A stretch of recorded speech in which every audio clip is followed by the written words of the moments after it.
समर्थन करते हुए मैं धन्यवाद आपको बहुत बहुत धन्यवाद।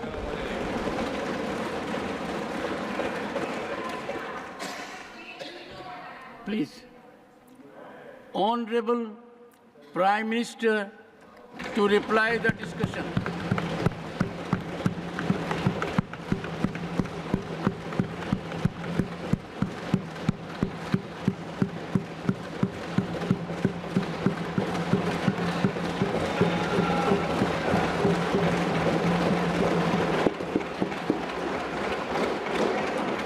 आदरणीय सभापति जी,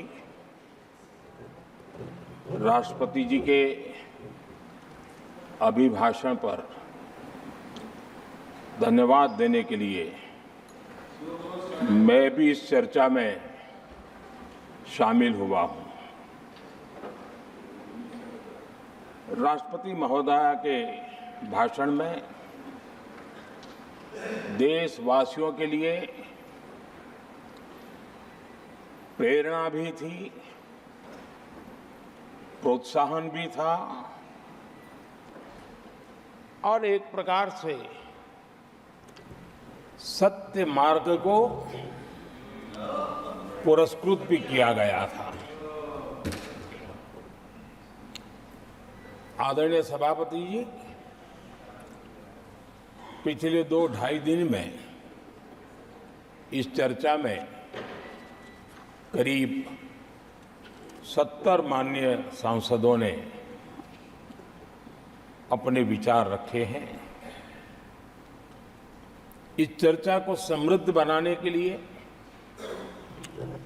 राष्ट्रपति महोदया के अभिभाषण को व्याख्यायित करने में आप सभी माननीय सांसदों ने जो योगदान दिया है, इसके लिए मैं आप सबका भी आभार व्यक्त करता हूं।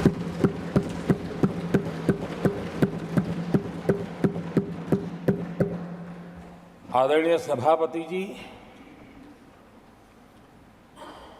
भारत की आजादी के इतिहास में हमारी संसदीय लोकतांत्रिक यात्रा में बहुत दशकों के बाद देश की जनता ने एक सरकार को तीसरी बार देश की सेवा करने का अवसर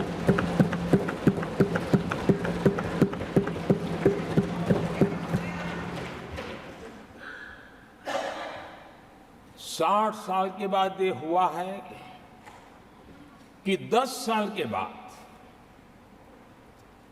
कोई एक सरकार फिर से उसकी वापसी हुई है। और मैं जानता हूं कि भारत के लोकतंत्र की 6 दशक के बाद आई हुई घटना असामान्य घटना है। और कुछ लोग जानबूझकर के उससे अपना मुंह फेर करके बैठे रहे। कुछ लोगों को समझ नहीं आया और जिनको समझ आया उन्होंने हो हल्ला उस दिशा में किया कि ताकि देश की जनता की इस विवेक बुद्धि पर, देश की जनता के इस महत्वपूर्ण निर्णय पर कैसे छाया कर दी जाए, कैसे उसको ब्लैकआउट किया जाए, इसकी कोशिश हुई। लेकिन मैं पिछले 2 दिन से देख रहा हूं कि आखिर तक पराजय भी स्वीकार हो रहा है और दबे मन से, कम मन से विजय भी स्वीकार हो रहा है।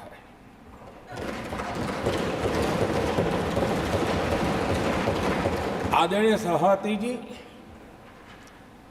कांग्रेस के हमारे कुछ साथियों को मैं हृदय से धन्यवाद करना चाहता हूं,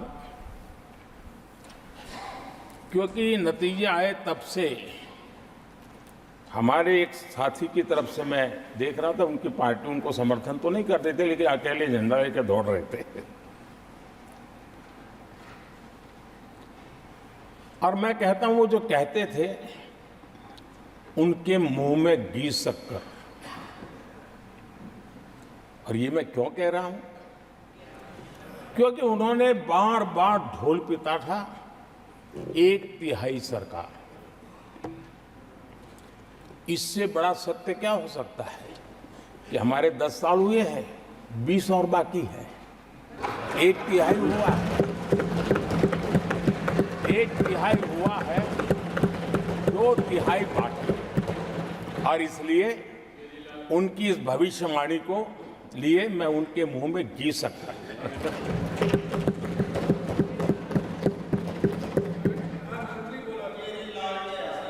आदरणीय सभापति जी, 10 वर्षों के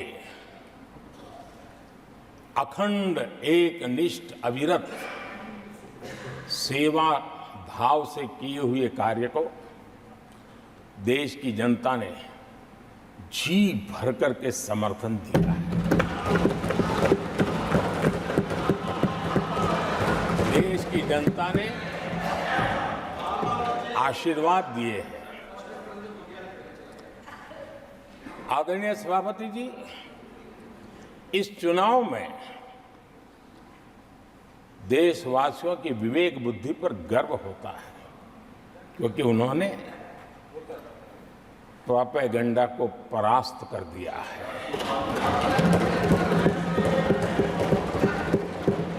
देश की जनता ने परफॉर्मेंस को प्राथमिकता दी है।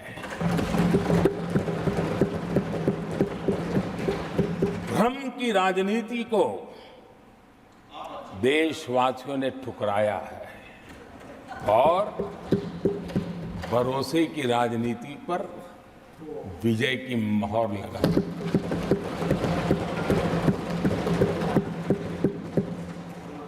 आदरणीय सभापति जी, संविधान के 75वें वर्ष में हम प्रवेश कर रहे हैं।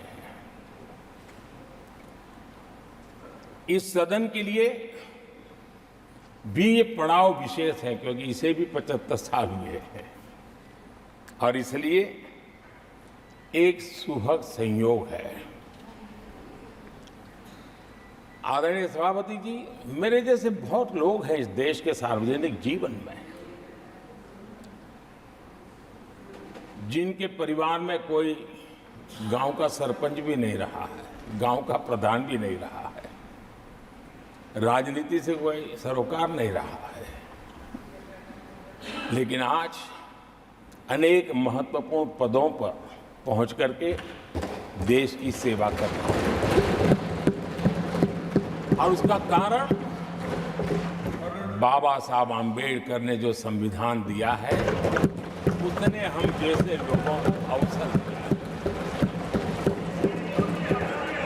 और मेरे जैसे अनेक लोग हैं जिनको बाबा साहब आम्बेडकर द्वारा दिए गए संविधान के कारण यहां तक आने का अवसर मिला है और जनता जनार्दन ने उस पर मोहर लगाई, तीसरी बार आने का मौका मिल गया।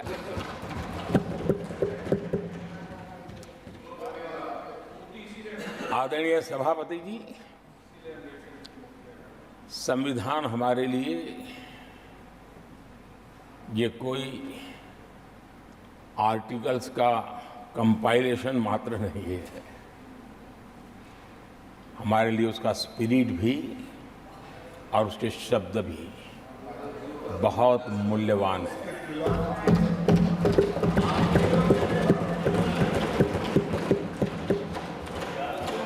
और हमारा मानना है कि किसी भी सरकार के लिए, किसी भी सरकार के नीति निर्धारण में, कार्यकलापों में हमारा संविधान लाइट हाउस का काम करता है, दिशा दर्शक का काम करता है, हमारा मार्गदर्शन करता है। आदरणीय सभापति जी, मुझे याद है मैंने जब लोकसभा में हमारी सरकार की तरफ से कहा गया कि हम 26 नवंबर को संविधान दिवस के रूप में मनाएंगे, तो मैं हैरान हूं जो आज संविधान की प्रत लेकर के कूदते रहते हैं, दुनिया में लहराते रहते हैं, उन लोगों ने विरोध किया था 26 जनवरी तो है, तो ये संविधान दिवस क्यों लाए? और आज संविधान दिवस के माध्यम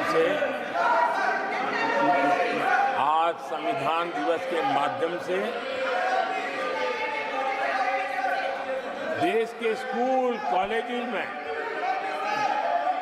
संविधान की भावना को, संविधान की रचना में क्या भूमिका रही है, देश के गणमान्य महापुरुषों ने संविधान के निर्माण में किन कारणों से कुछ चीजों को छोड़ने का निर्णय किया, किन कारणों से कुछ चीजों का स्वीकार करने का निर्णय किया, इसके विषय में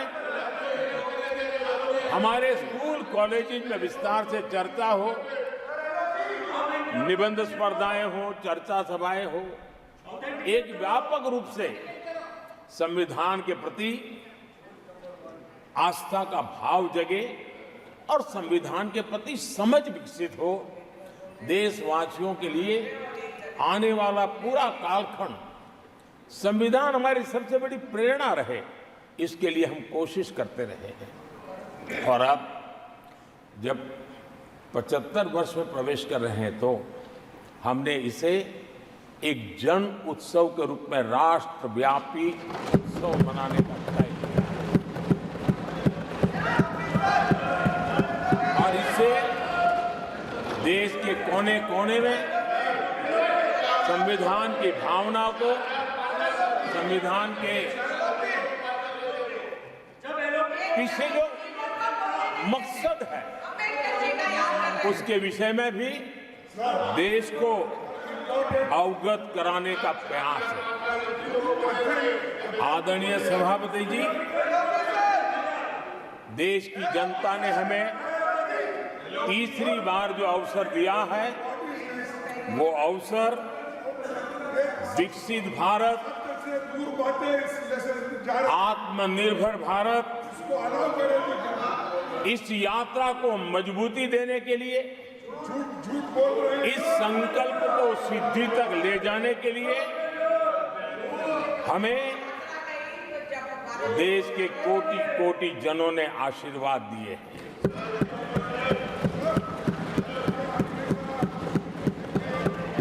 आदरणीय सभापति जी, ये चुनाव 10 वर्ष की सिद्धियों पर तो मोहर है ही, लेकिन ये चुनाव भविष्य के संकल्पों के लिए भी देश की जनता ने हमें चुना, क्योंकि देश की जनता का एकमात्र भरोसा हम पर होने के कारण आने वाले सपनों को, संकल्पों को सिद्ध करने के लिए हमें अवसर दिया। आदरणीय सभापति जी, देश भली भांति जानता है, देश ने पिछले 10 वर्षों में हमारे देश की अर्थव्यवस्था को 10 नंबर से 5 नंबर पर पहुंचाने में सफलता पाई और जैसे जैसे नंबर निकटता की सिद्धि की ओर पहुंचता है, एक की तरफ पहुंचता है, तो चुनौतियां भी बढ़ती हैं और कोरोना के कठिन कालखंड के बावजूद संघर्ष की वैश्विक परिस्थितियों के बावजूद भी, तनाव के वातावरण के बावजूद भी हम हमारे देश की अर्थव्यवस्था को 10 नंबर से आज विश्व में 5 नंबर पर पहुंचाने में सफल हुए।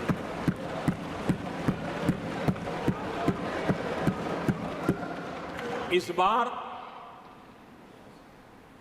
देश की जनता ने हमें रिकॉर्ड में 5 नंबर से समय 1 मिनट दीजिए। 3 नंबर की इकोनॉमी पर पहुंचाने के लिए जनादेश दिया है और मुझे पक्का विश्वास है शांति कि से देश की जनता ने हमें जो जनादेश दिया है, हम भारत की अर्थव्यवस्था को विश्व के टॉप 3 में पहुंचा के रहेंगे।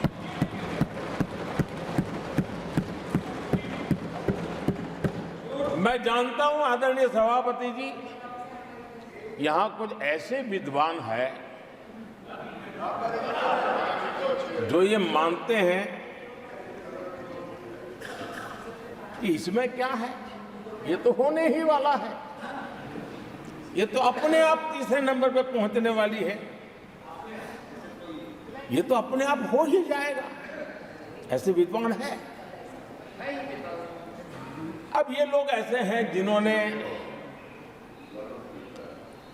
ऑटो पायलट मोड पे सरकार चलाने का या तो रिमोट पायलट पर सरकार चलाने का उनको आदी है, इसलिए वो कुछ करना धरने में विश्वास नहीं करते हैं।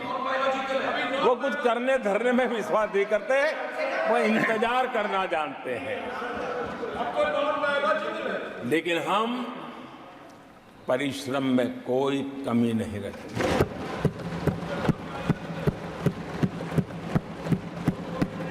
आने वाले वर्षों में पिछले 10 वर्षों में हमने जो किया है उसको गति भी बढ़ाएंगे, उसका विस्तार भी बढ़ाएंगे और गहराई भी होगी, ऊंचाई भी होगी और हम इस संकल्प को पूरा करेंगे। आदरणीय सभापति जी, चुनाव के दरमियान मैं देशवासियों को कहता था कि जो 10 साल हमने काम किया है, हमारे जो सपने और संकल्प है उसके हिसाब से तो ये एपेटाइजर है, मेन कोर्स तो अभी शुरू हुआ।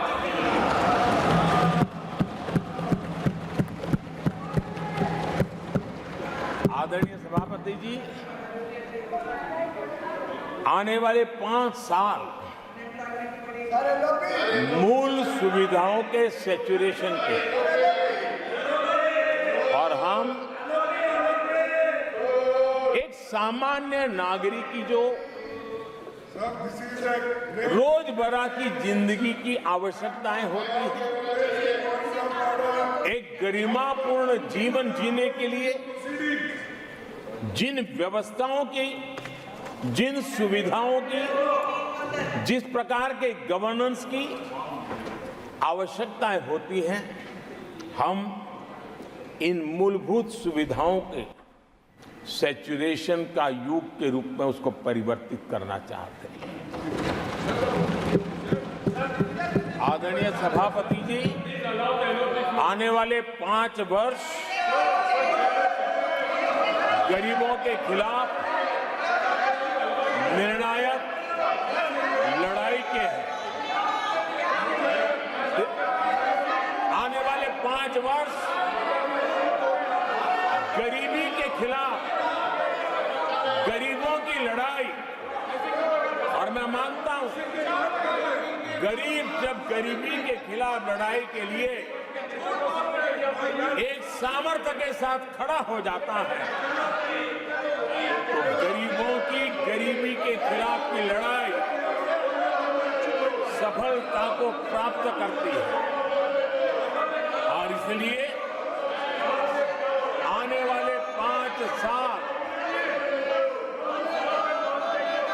गरीबी के खिलाफ लड़ाई के निर्णायक वर्ष है और यह देश गरीबी के खिलाफ लड़ाई में विजयी होकर के रहेगा। ये पिछले 10 साल के अनुभव के आधार पर मैं बहुत विश्वास से कह सकता हूं।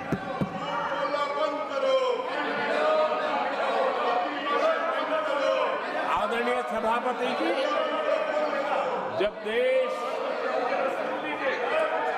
दुनिया की तीसरी बड़ी इकोनॉमी बनेगा तो इसका लाभ, इसका प्रभाव जीवन के हर क्षेत्र पर पड़ने वाला है।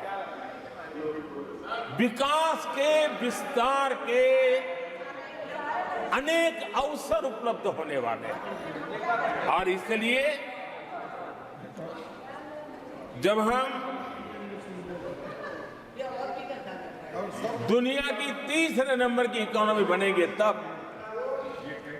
भारत के हर स्तर पर सकारात्मक प्रभाव तो होगा, लेकिन वैश्विक परिवेश में अभूतपूर्व प्रभाव पैदा होने वाला है।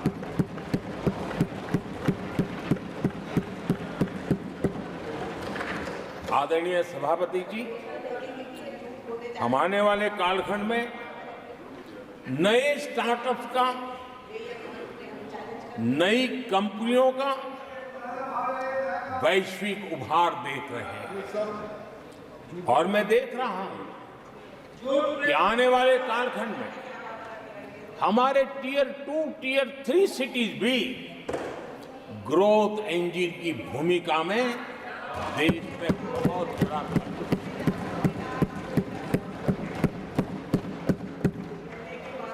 आदरणीय सभापति जी, ये शताब्दी टेक्नोलॉजी ड्रिवन शताब्दी है और इसलिए हम कई नए सेक्टर्स में नए फुटप्रिंट्स भी अवश्य रूप से देखेंगे। आदरणीय सभापति जी, आने वाले 5 साल में पब्लिक ट्रांसपोर्ट में बहुत तेजी से बदलाव आने वाला है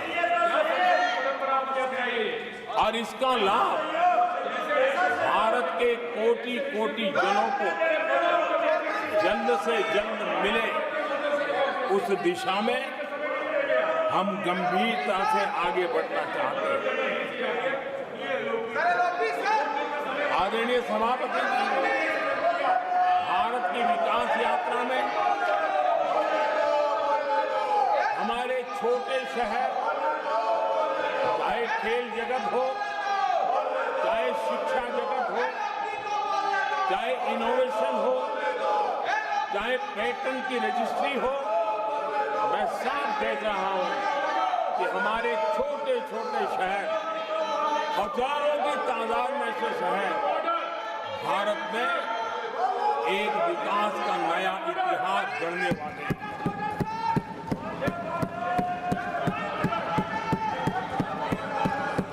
आदरणीय सभापति जी, मैंने पहले भी कहा है कि भारत के विकास यात्रा में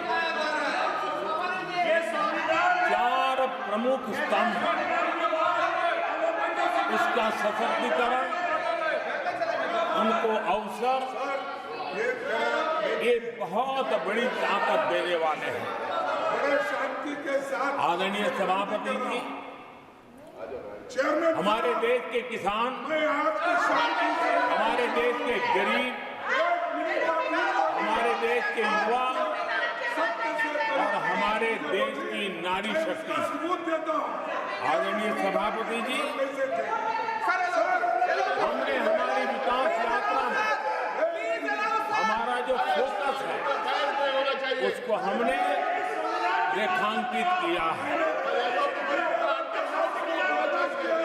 आदरणीय सभापति जी, यहाँ भी कई साथियों ने खेती और No, wait. किसानी को लेकर के हर एक ने विस्तार से अपने विचार रखे हैं और अनेक बातें सकारात्मक रूप से भी रखी है। मैं किसानों को लेकर सभी सदस्यों को और उनकी भावनाओं का आदर करता हूं। बीते 10 वर्ष में हमारी खेती हर प्रकार से लाभकारी हो, किसान को लाभकारी हो, उस पर हमने हमारा ध्यान केंद्रित किया है। अनेक योजनाओं से उसको हमने ताकत देने का प्रयास किया है। चाहे फसल के लिए ऋण हो, लगातार नए बीज किसानों को उपलब्ध हो, खाद की कीमत उचित हो और फसल बीमा का लाभ पहले की सारी मुसीबतें दूर कर देते किसानों को सरलता से उपलब्ध हो। चाहे एमएसपी पर खरीद की बात हो, हमने पुराने सारे रिकॉर्ड तोड़ करके किसानों को लाभ दिया। एक प्रकार से बीज से बाजार तक हमने किसानों के लिए हर व्यवस्था को बहुत माइक्रो प्लानिंग के साथ मजबूती देने का भरपूर भरसक प्रयास किया है और व्यवस्था को हमने चाक चौबंद किया है। आदरणीय सभापति जी, पहले हमारे देश में छोटे किसानों को किसान क्रेडिट कार्ड लोन पाना करीब करीब न के बराबर था, बहुत मुश्किल था। जबकि उनकी संख्या सबसे अधिक आज हमारी नीतियों के कारण, किसान क्रेडिट कार्ड के विस्तार के कारण, आदरणीय सभापति, हमने किसानी को एक व्यापक स्वरूप में देखा है और उस व्यापक स्वरूप में हमने किसान क्रेडिट कार्ड पशुपालकों और मछुआरों को किसान क्रेडिट कार्ड का हमने लाभ मुहैया कराया है और इसके कारण हमारे किसानों का खेती के काम को, उसके विस्तार को भी मजबूती दी है। उस दिशा में भी हमने काम किया। आदरणीय सभापति,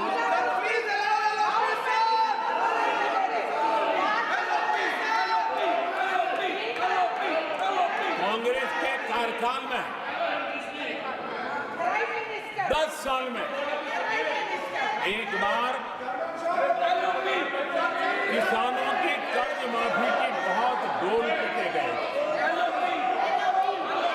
और एक बढ़ चढ़ करके बातें बता करके किसानों को गुमराह करने का भरसक प्रयास किया गया था।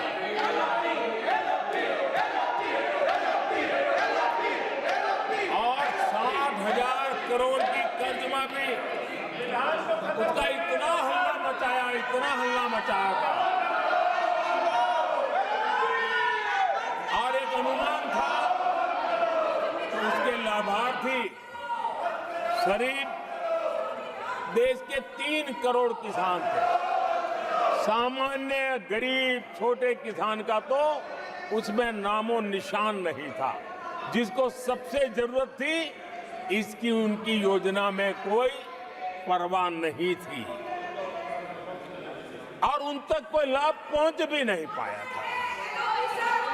लेकिन आदरणीय सभापति जी, जब किसान कल्याण हमारी सरकार के हृदय में, केंद्र में हो, तो नीतियां कैसी बनती है, कल्याण कैसे होता है, लाभ कैसे पहुंचता है, उसका मैं इस सदन को उदाहरण देना चाहता हूं। आदरणीय सभापति जी, हमने प्रधानमंत्री किसान सम्मान योजना चलाई I have to और go by the PM rules. किसान सम्मान योजना का You are लाभ aware of the rules. This conduct is not appropriate. I 10 strongly crore condemn किसानों को हुआ है unparliamentary practice. I और strongly सिर्फ 6 साल condemn में this generation of हमने the House. Please take your seat. 3 I call lakh upon the crore members रुपए to take their seats. हम किसानों को दे चुके It हैं। is unbecoming of your conduct. आदरणीय सभापति जी, Unbecoming of your conduct.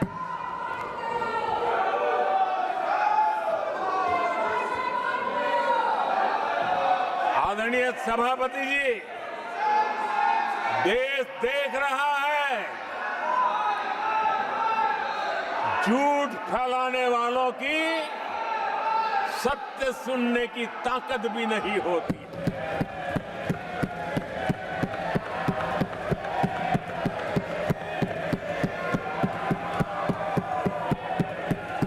जिनका सत्य से मुकाबला करना, इसके लिए जिनके हौसले नहीं है, वो बैठ करके इतनी चर्चा के बाद उन्होंने उठाए हुए सवालों के जवाब भी सुनने की हिम्मत नहीं है। इन्होंने ये अपर हाउस को अपमानित कर रहे हैं। इस अपर हाउस की महान परंपरा को अपमानित कर रहे हैं। आदरणीय सभापति जी, देश की जनता ने हर प्रकार से उनको इतना पराजित कर दिया है कि अब उनके पास गली मोहल्ले में चीखने के सिवाय कुछ बचा नहीं। नारेबाजी, हो हल्ला और मैदान छोड़ के भाग जाना, यही उनके नसीब में लिखा हुआ है। माननीय सदस्यगण, अत्यंत दर्दनाक, पीड़ादायक, अमर्यादित आचरण से देखकर मैं हूं। शासन तीसरे निरंतर लगातार काल में है। 6 दशक के बाद मैंने चर्चा की और मैंने अनुरोध किया कि प्रतिपक्ष के नेता को बिना बेरोक टोक बोलने का सुअवसर दिया। आज वो सदन छोड़कर नहीं गए हैं, मर्यादा छोड़कर गए हैं। आज उन्होंने मुझे पीठ नहीं दिखाई है, भारत के संविधान को पीठ दिखाई है। आज उन्होंने मेरा अनादर और आपका अनादर नहीं किया है, उस शपथ का अनादर किया है जो संविधान के तहत ली है। भारत के संविधान की इससे बड़ी अपमानित बात नहीं हो सकती। ऐसा कैसे हो सकता है? House of elders, the upper house, हमें देश का मार्गदर्शन करना है। मैं उनके आचरण की भर्त्सना करता हूं। देश के 140 करोड़ लोग इसे हाथ होंगे। सदन का मतलब है सत्ता पक्ष की बात सुनो, जब आपने अपनी पूरी बात कह दी। माननीय सदस्यगण, आप सब जानते हैं कल देर रात तक चर्चा रखी गई, हर सदस्य को मौका दिया गया। It is an occasion where they have challenged Indian Constitution. They have outraged the spirit of Indian Constitution. They have disregarded the oath they have undertaken. मैं इस कुर्सी पर बैठकर इतना दुखी हूं कि भारत के संविधान का इतना बड़ा अपमान, इतना बड़ा मजाक। भारत का संविधान हाथ में रखने की किताब नहीं है, जीने की किताब है। मैं आशा करता हूं कि वो आत्मचिंतन करेंगे, मंथन करेंगे, अपने दिल को टटोलेंगे और कर्तव्य पर आएंगे। माननीय प्रधानमंत्री जी,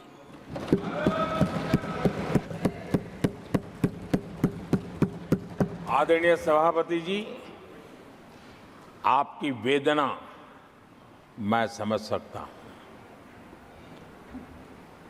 140 करोड़ देशवासियों ने जो निर्णय दिया है, जो जनादेश दिया है, इसे ये पचा नहीं पा रहे हैं और कल उनकी सारी हरकतें फेल हो गई। तो आज उनका वो लड़ाई लड़ने का भी हौसला नहीं था और इसलिए वो मैदान छोड़ करके भाग गए हैं। आदरणीय सभापति जी, मैं तो कर्तव्य से बंधा हुआ हूं और न ही मैं यहां कोई डिबेट पे स्कोर करने के लिए आया हूं। मैं तो देश का सेवक हूं, देशवासियों को मेरा हिसाब है। देश की जनता को मेरे पल पल का हिसाब देना, मैं उसे अपना कर्तव्य मानता हूं। आदरणीय सभापति जी, वैश्विक परिस्थितियां ऐसी पैदा हुई कि फर्टिलाइजर के लिए बहुत बड़ा संकट पैदा हुआ। हमने देश के किसान को मुसीबत में नहीं आने दिया और हमने करीब करीब 12 लाख करोड़ रुपया फर्टिलाइजर में सब्सिडी दी है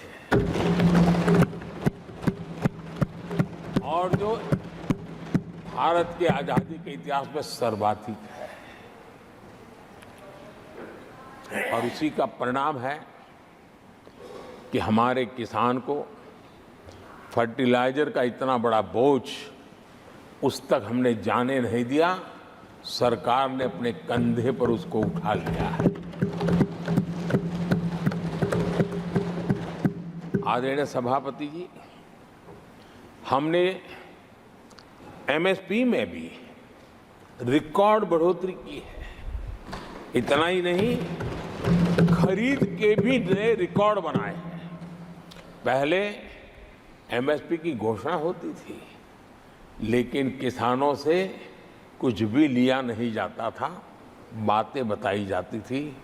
पहले की तुलना में अनेक गुना ज्यादा खरीदी कर करके हमने किसानों को सामर्थ्यवान बनाने का प्रयास किया।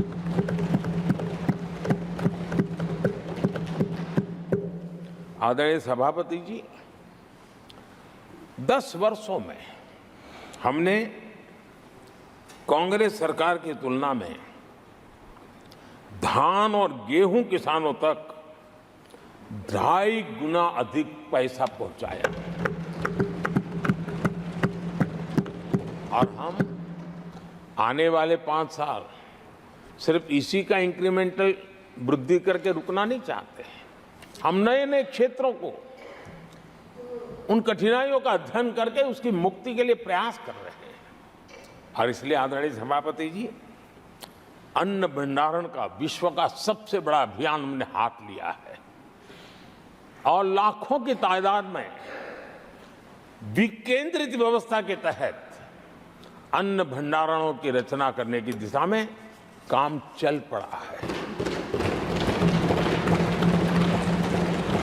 फल और सब्जी एक ऐसा क्षेत्र है, हम चाहते हैं किसान उस तरफ मुड़े और उसके भंडारण के लिए भी एक व्यापक इंफ्रास्ट्रक्चर की दिशा में हम काम कर रहे हैं।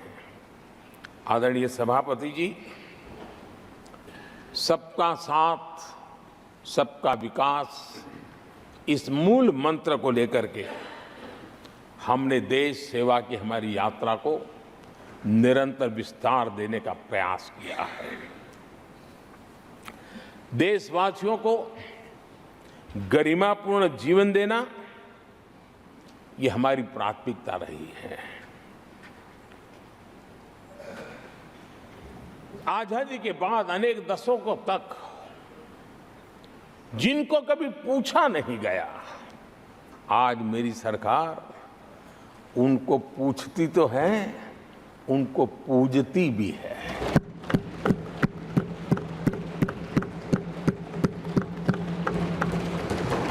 हमारे दिव्यांग भाई बहनों के साथ हमने मिशन मोड में उनकी कठिनाइयों को समझ करके माइक्रो लेवल पर उसको एड्रेस करने का प्रयास किया है और व्यवस्थाएं विकसित करने का प्रयास किया है ताकि वे गरिमापूर्ण जीवन जी सकें और कम से कम किसी का सहारा उनको लेना पड़े, इस दिशा में हमने काम किया है।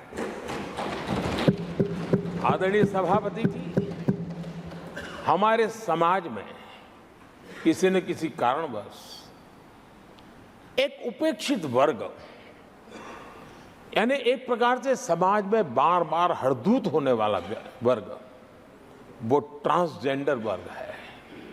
हमारी सरकार ने ट्रांसजेंडर साथियों के लिए कानून बनाने का काम किया है और जब पश्चिम की दुनिया के लोग ये सुनते हैं तो उनको भी गर्व होता है। जब भारत इतना प्रोग्रेसिव है, भारत की तरफ बड़े गर्व की नजर से देखा जाता है।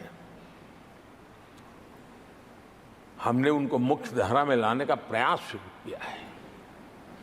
आपने देखा होगा पद्मा अवार्ड में भी ट्रांसजेंडर को अवसर देने में हमारी सरकार आगे आई।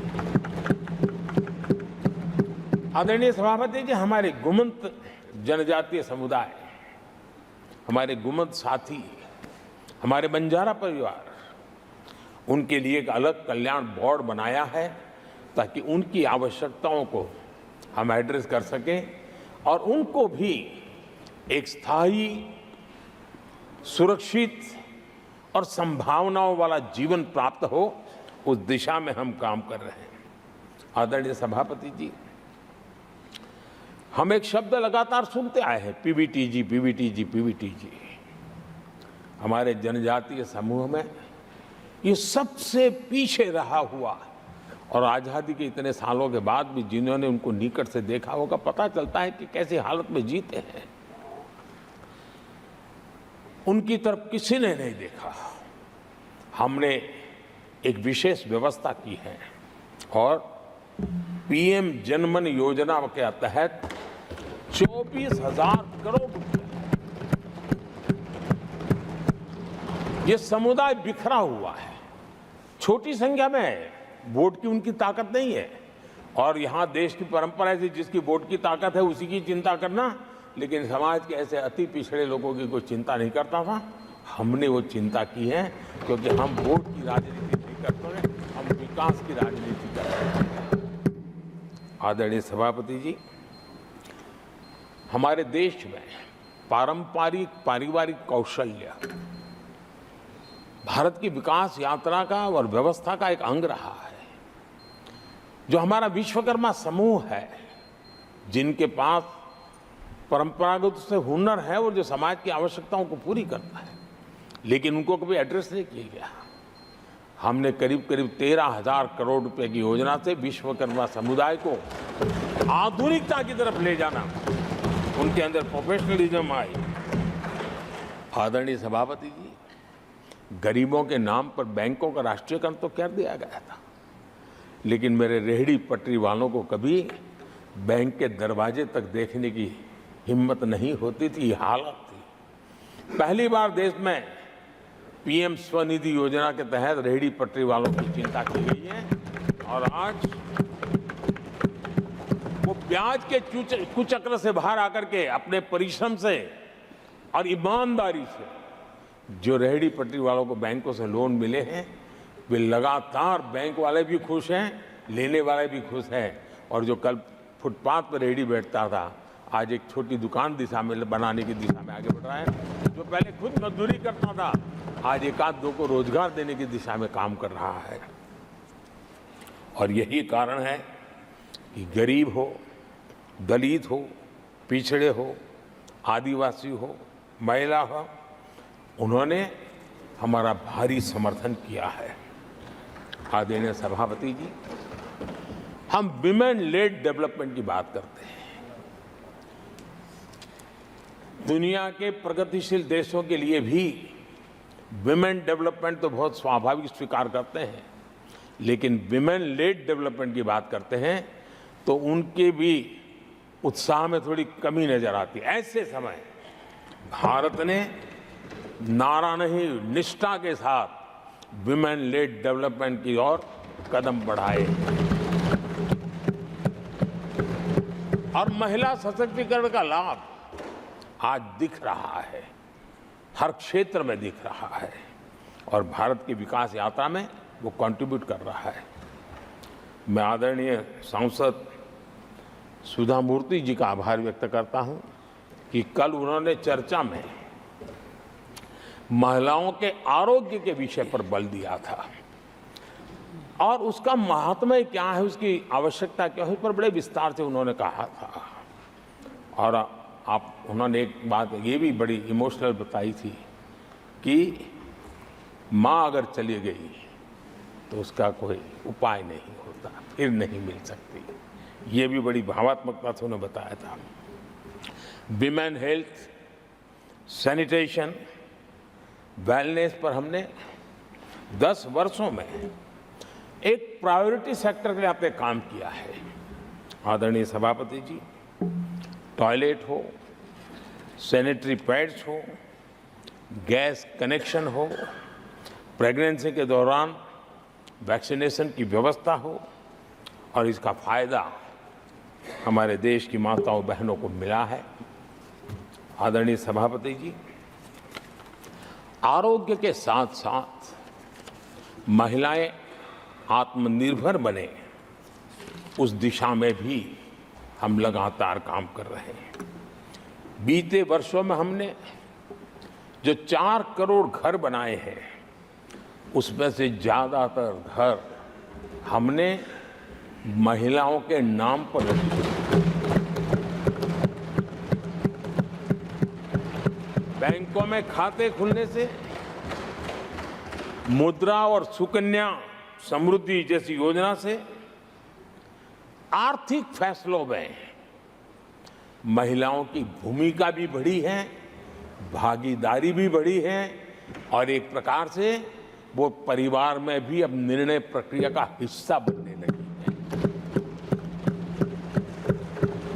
आदरणीय सभापति जी, विमेन सेल्फ हेल्प ग्रुप्स, उससे जुड़ी 10 करोड़ बहनें, उनका आत्मविश्वास तो बढ़ा ही बढ़ा है, उनकी आय भी बढ़ी है। अभी तक 1 करोड़ बहनें जो ये सेल्फ हेल्प ग्रुप में काम करती हैं, छोटा छोटा गांव में कारोबार करती है, मिल करके करती है, किसी गांव वालों की भी नजर नहीं जाती इनकी तरफ। आज मैं बड़े गर्व से कह सकता हूं कि उन्हीं में से 1 करोड़ बहनें लखपति दीदी बनी और हम आने वाले समय में ये आंकड़ा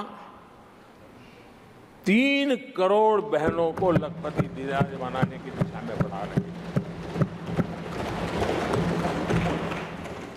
आदरणीय सभापति जी, सरकार का प्रयास है कि हर नए सेक्टर को हमारी महिलाएं लीड करें, वो अगुवाई करें, उस दिशा में हम प्रयास कर रहे हैं।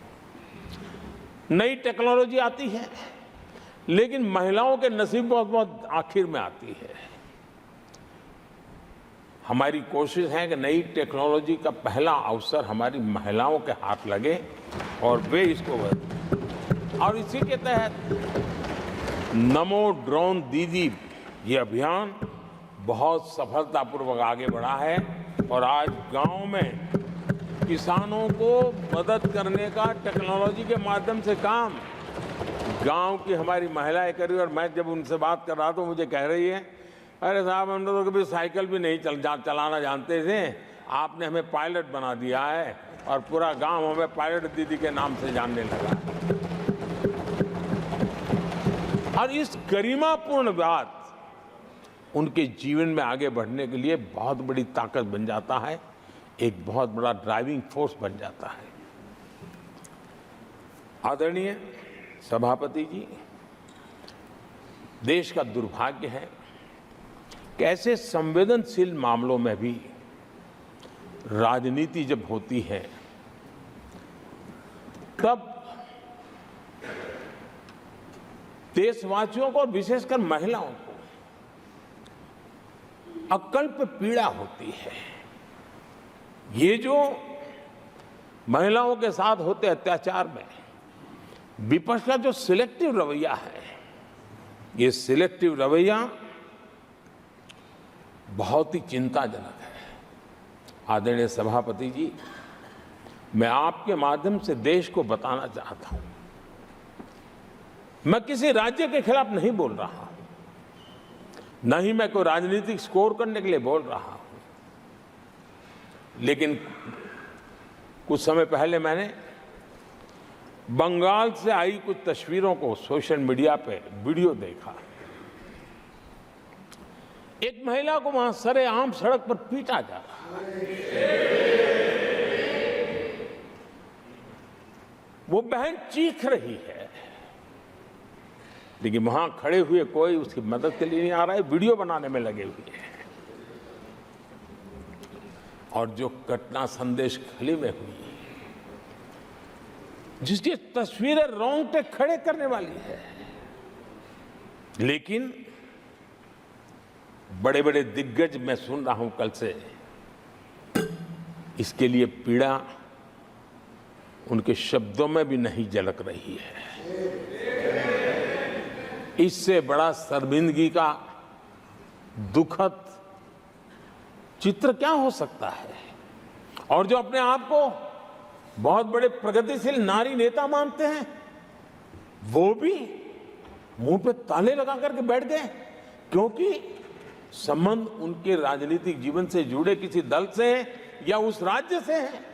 और इसलिए आप महिलाओं पर हो रही पीड़ा को चुपचाप हो जाए।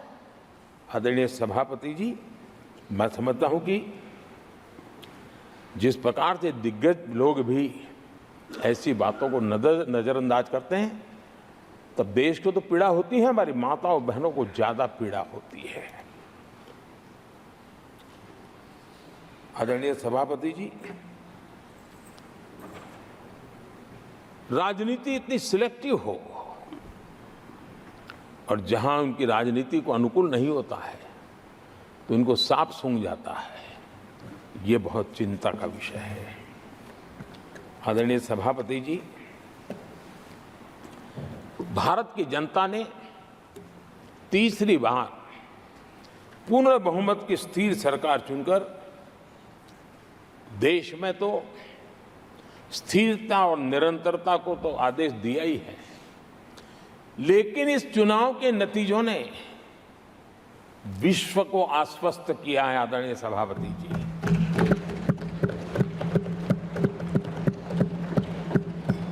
और इस नतीजों के कारण भारत विश्व भर के निवेशकों के लिए एक बहुत बड़ा आकर्षण का केंद्र बनकर के उभर रहा है। इफ्स और बट्स का समय पूरा हो चुका और भारत में विदेश का निवेश भारत के नौजवानों के लिए रोजगार के नए अवसर लेके आता है। भारत के युवाओं की टैलेंट को विश्व के मंच पर ले जाने का एक अवसर बन जाता है। आदरणीय सभापति जी, Honorable Prime Minister, honorable members, the reply to the discussion on the motion of thanks on the President's address is underway. If the House agrees, the lunch hour may be dispensed with to conclude the discussion. Do I have the leave of the House to dispense with the lunch hour today? Honorable Prime Minister, आदरणीय सभापति जी। आपने मुझे भी एक मौका दिया है जो मेरे से पहले एक चेयरमैन को ही मिला है, to listen to the Prime Minister in his third term replying to the President's address.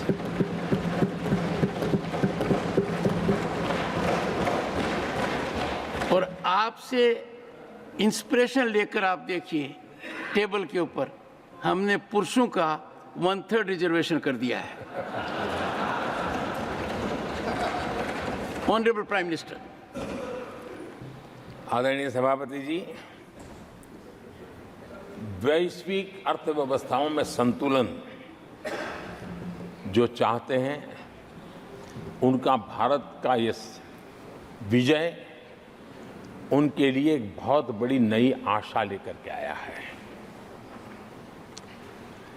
आज विश्व पारदर्शिता पर भरोसा करती है और भारत उसके लिए एक बहुत ही श्रेष्ठ भूमि के रूप में उभर रहा है। आदरणीय सभापति जी, इस चुनाव नतीजों से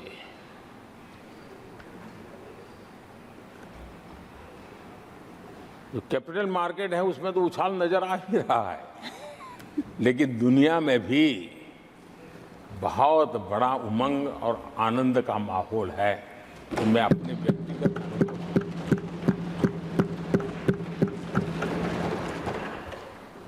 लेकिन इस बीच हमारे कांग्रेस के लोग भी खुशी में मगन हैं। मैं समझ नहीं पाता हूं कि ये खुशी का कारण क्या है, और इस पर कई सवाल है। क्या ये खुशी हार की हैट्रिक पर है? क्या ये खुशी नर्वस 90 के शिकार होने पर है? क्या ये खुशी एक और असफल लॉन्च की है? आदरणीय सभापति जी, मैं देख रहा था ये उत्साह उमंग से खड़गे जी भी बड़े नजर आ रहे थे, लेकिन शायद खड़गे जी ने उनकी पार्टी की बड़ी सेवा की है, क्योंकि जो ये पराजय का ठिकरा जिन पर फूटना चाहिए था, उनको उन्होंने बचा लिया और खुद दीवार पर के खड़े हो गए।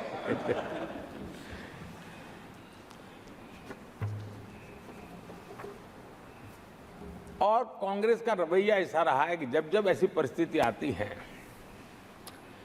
तो दलित को, पिछड़े को ही ये मार झेलनी पड़ती है और वो परिवार बच निकल जाता है। इसमें भी यही नजर आ रहा है। इन दिनों आपने देखा होगा लोकसभा में स्पीकर के चुनाव का मसला हुआ, उसमें भी पराजय तो तय थी, लेकिन आगे किसको किया? तो एक दलित को बड़ी चलाने के लिए खेल खेला उन्होंने। उनको मालूम था कि वो पराजित होने वाले, लेकिन उन्हीं को आगे किया। राष्ट्रपति उपराष्ट्रपति पद के चुनाव थे तो 2022 में उन्होंने उपराष्ट्रपति पद के लिए सुशील कुमार शिंदे जी को आगे किया, उनको मरवा दिया। दलित मरे, उनका कुछ जाता नहीं है। 2017 में हार तय थी तो उन्होंने मीरा कुमार को लगा दिया। पराजय हुआ, उनको पराजय झेलना पड़ा। कांग्रेस की SC, ST, OBC ये विरोधी मानसिकता है, जिसके कारण ये पूर्व राष्ट्रपति श्री रामनाथ कोविंद जी का अपमान करते रहे। इसी मानसिकता के कारण देश की पहली आदिवासी महिला राष्ट्रपति को भी उन्होंने अपमानित करना, विरोध करने में कोई कमी नहीं रही और ऐसे शब्दों का प्रयोग किया जो कोई नहीं कर सकता है। आदरणीय सभापति जी, ये संसद, ये उच्च सदन सार्थक वाद विवाद संवाद और इस मनोमंथन में से अमृत निकाल करके देशवासियों देने के लिए है। ये देश का सबसे बड़ा मंच माना जाएगा।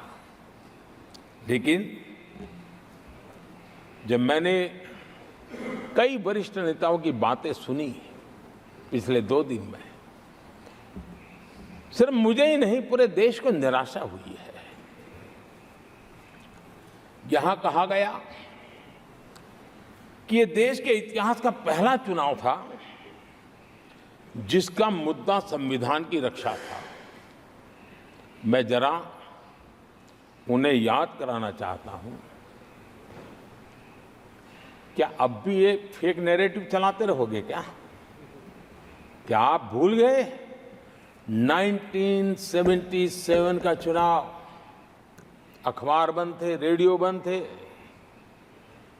बोलना भी बंद था और एक ही मुद्दे पर देशवासियों ने वोट किया था, लोकतंत्र की पुनर्स्थापना के लिए वोट किया था।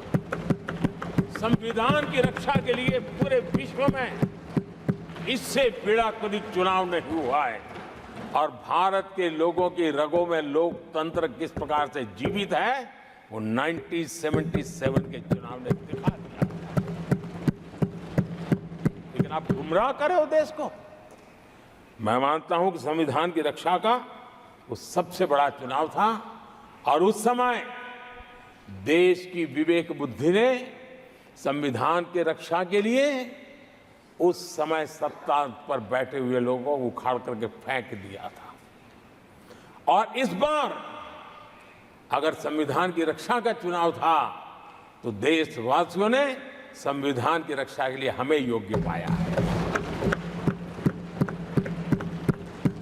संविधान की रक्षा के लिए देशवासियों को हम पर भरोसा है। कहां अगर संविधान की रक्षा कोई कर सकता है तो यही लोग कर सकते हैं और देशवासियों ने हमें जनादेश दिया है। आदरणीय सभापति जी,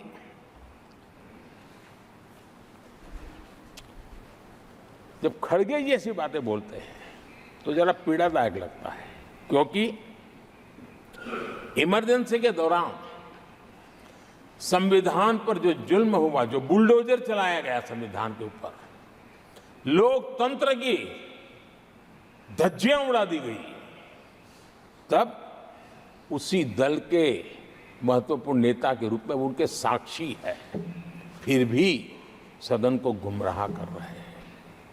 आदरणीय सभापति जी, आपातकाल को मैंने बहुत निकट से देखा है।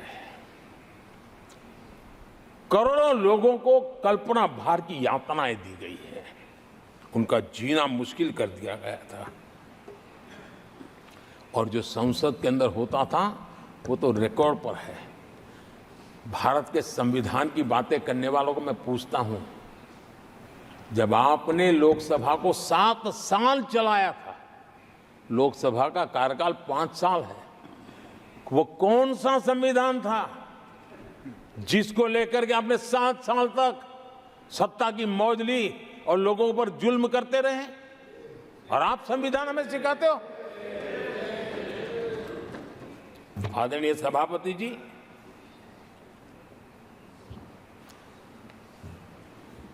दर्जनों आर्टिकल्स पर, यानी संविधान की आत्मा को छिन्न विच्छिन्न करने का पाप इन्हीं लोगों ने उस कालखंड में किया था।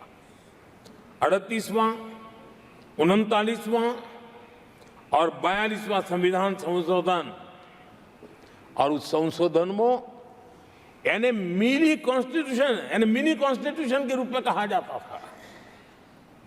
ये सब क्या था? आपके मुंह में संविधान की रक्षा शब्द शोभा नहीं देता है। ये पाप कर करके आप बैठे हुए लोग हो। इमरजेंसी में पिछली सरकार में 10 साल ये कैबिनेट में थे खड़गे जी। क्या हुआ था? प्रधानमंत्री संवैधानिक पद है, प्रधानमंत्री के पद के ऊपर एनएसी बैठ जाना, ये कौन से संविधान में से लाए थे व्यवस्था? किस संविधान में से बनाया था आप लोगों ने? आपने देश के प्रधानमंत्री पद की गरिमा को चकनाचूर कर दिया था और रिमोट पायलट बनकर के आप उसके माथे पर बैठ गए थे। कौन सा संविधान आपको अनुमति देता है? आदरणीय सभापति जी, जरा ये बताएं हमको, वो कौन सा संविधान है जो एक सांसद को कैबिनेट के निर्णय को सार्वजनिक रूप से फाड़ देने का हक दे देता है? वो कौन सा संविधान था?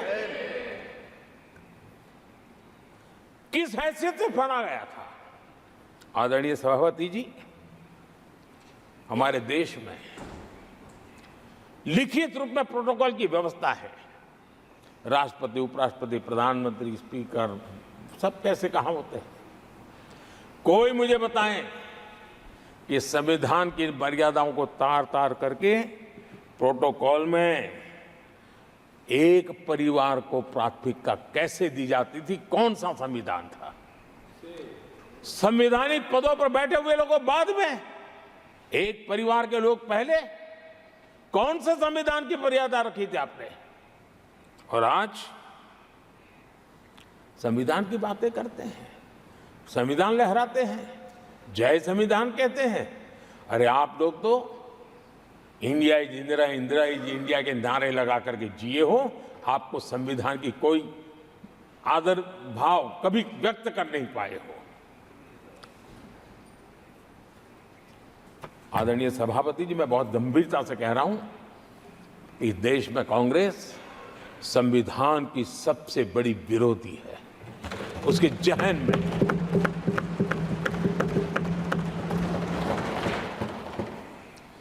आदरणीय सभापति जी, इस पूरी चर्चा के दरमियान उनको 200-500 साल की बातें करने का तो हक है, लेकिन इमरजेंसी की बात निकली तो वो तो बहुत पुराना हो गया। तो आपके पाप पुराने हो जाते हैं तो खत्म हो जाते हैं क्या?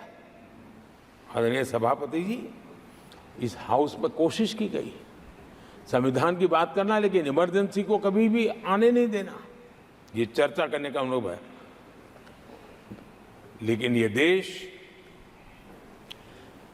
इनके साथ जो लोग बैठे हैं उसमें भी बहुत लोग हैं जो इमरजेंसी के भुक्तभोगी रहे हैं, लेकिन उनकी कुछ मजबूरियां होगी कि आज उनके साथ उन्होंने बैठना पसंद किया है। मतलब अवसरवादिता का ये दूसरा नाम है। संविधान के प्रति समर्पण का भाव होता तो ऐसा नहीं करते। आदरणीय सभापति जी, आपातकाल सिर्फ एक राजनीतिक संकट नहीं था, लोकतंत्र संविधान के साथ साथ ये बहुत बड़ा मानवीय संकट भी था। अनेक लोगों को टॉर्चर किया गया था, अनेक लोग जेल में मृत्यु को शरण हुए थे। जयप्रकाश नारायण जी की स्थिति इतनी खराब हुई कि बाहर आकर के वो कभी ठीक नहीं हो पाए। ये हाल उन्होंने कर दिया था। और प्रताड़ना सिर्फ राजनेताओं की नहीं, आम आदमी को भी नहीं छोड़ा गया था, सामान्य आदमी को भी नहीं। और इनका इतने सारे जुल्म, उसमें इनके लोग भी थे अंदर, उनके साथ भी ये जुल्म हुआ। लेकिन आज भूल, आदरणीय सभापति, वो दिन ऐसे थे कि जो कुछ लोग घर से निकले कभी घर लौट करके वापिस नहीं आए और पता तक नहीं चला कि उनका शरीर कहाँ गया। यहां तक की घटनाएं घटी थी। आदरणीय सभापति जी, ये बहुत सी पार्टियां जो उनके साथ बैठी हैं, वो अल्पसंख्यकों की आवाज होने का जरा दावा करते हैं और बड़े ज्यादा चिल्ला करके बोलते हैं। क्या कोई मुजफ्फरनगर और तुर्कमान गेट, वहां अल्पसंख्यकों के साथ इमरजेंसी में क्या हुआ था, जरा याद करने की हिम्मत करते हैं क्या? बोलने की हिम्मत करते हैं क्या आदरणीय सभापति जी? और ये कांग्रेस को क्लीन चिट दे रहे हैं। कैसे देश उनको माफ करेगा? ये शर्मनाक है कि ऐसी तानाशाही को भी आज सही कहने वाले लोग हाथ में संविधान की प्रत लेकर के अपने काले कारनामों को छुपाने की कोशिश कर रहे हैं।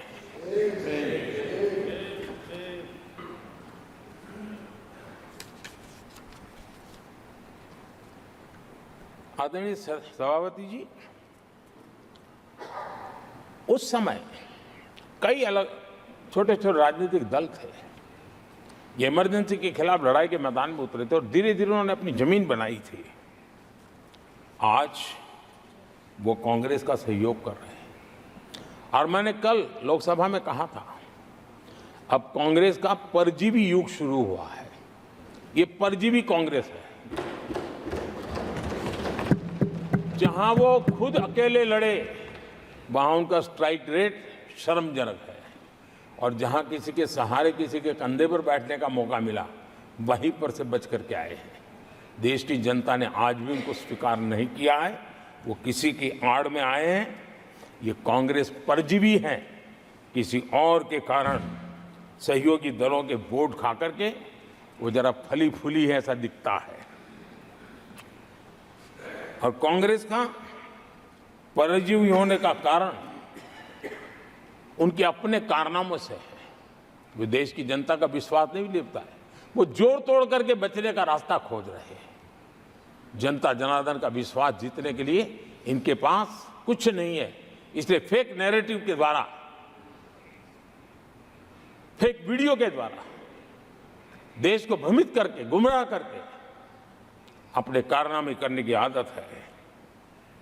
आदरणीय सभापति जी, इस सदन में,